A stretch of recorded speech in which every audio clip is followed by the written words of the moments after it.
আল্লাহর জমিনে আল্লাহর কথা বলবো, তুই কে তারে বলা? তুই কে?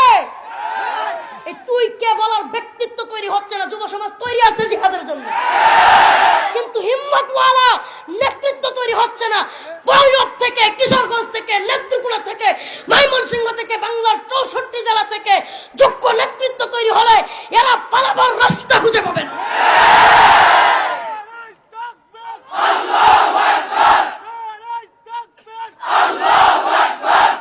আমাদেরকে রুলস দিয়ে দেওয়া হয়, এটা বলবেন না, ওটা বলবেন না। আরে আমার আল্লাহ যেটা বলছে তার রুলস অনুযায়ী আমি কিভাবে বলবো? আমার আল্লাহ বলতেছেন, ইন্নামাল মুমিনুনা আল্লাযীনা আমানু বিল্লাহি ওয়া রাসূলিহি সুম্মা লাম ইয়ারতাবু ওয়া জাহাদু বিআমওয়ালিহিম ওয়া আনফুসিহিম ফি সাবিলিল্লাহ উলাইকা হুমুস সাদিকুন। সূরাতুল নিসা আয়াত নাম্বার 49। আছে কোন হুজুর এটা কি কোরআনের আয়াত না? না বাহিরের আয়াত না? যদি আয়াত হয় আল্লাহ তো কয় সৎ মানুষ কারা, সচ্চা লোক কারা চিনে লও।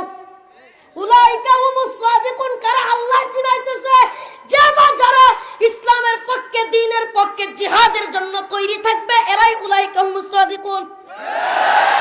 জিহাদের কথা কইলেই ভয় পায়, হ্যাঁ জিহাদের কথা বললেই ভয় পায়। বর্তমানে এমন অবস্থা তৈরি হচ্ছে, এক শ্রেণী তো জিহাদের কথা বলেও না, বললে আর ডরা। এইগুলো বললেন না, এগুলো বললেন না, আরো কত কথা আছে। কত কথা মানে কি?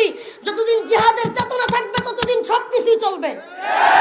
মসজিদ চলবে, মাদ্রাসা চলবে, তাবলীগ চলবে, দ্বীন চলবে, খানকা চলবে।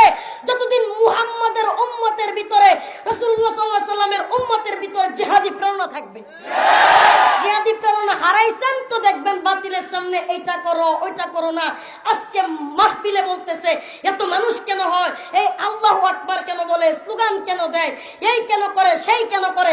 4 দিন পরে বলবে মসজিদে খতিবরা বয়ান করবে, আস্তে আস্তে মানুষ মসজিদে ঠিক বলতে পারবে না। মসজিদে এরপরে বলবে মসজিদে বয়ানের দরকার নেই, শুধু নামাজ হবে।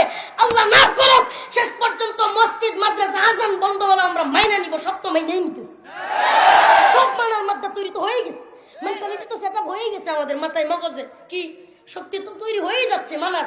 সব মানতেছি, সব মানতেছি। কেন এত মানেন কেন আপনি? কেন মানবেন আপনি? আপনার আল্লাহ যা বলছে তা মানবেন। কোন ব্যক্তির রচিত নতুন করে কোন ব্যক্তি যদি আপনার আল্লাহর হুকুমের বাহিরে কিছু বলে, আপনাকে মানতে কে বলছে? কষ্ট লাগে ভাইরা। আমরা তো নতুন সূর্য উদিত হওয়ার একটা স্বপ্ন দেখি, কিন্তু সেই স্বপ্নে পানি ডাইলা দেয় একদল কথিত বুজুর্গরা। এদেরকে আমি বেজুর্গ বলি, বুজুর্গ বলি না। যে বা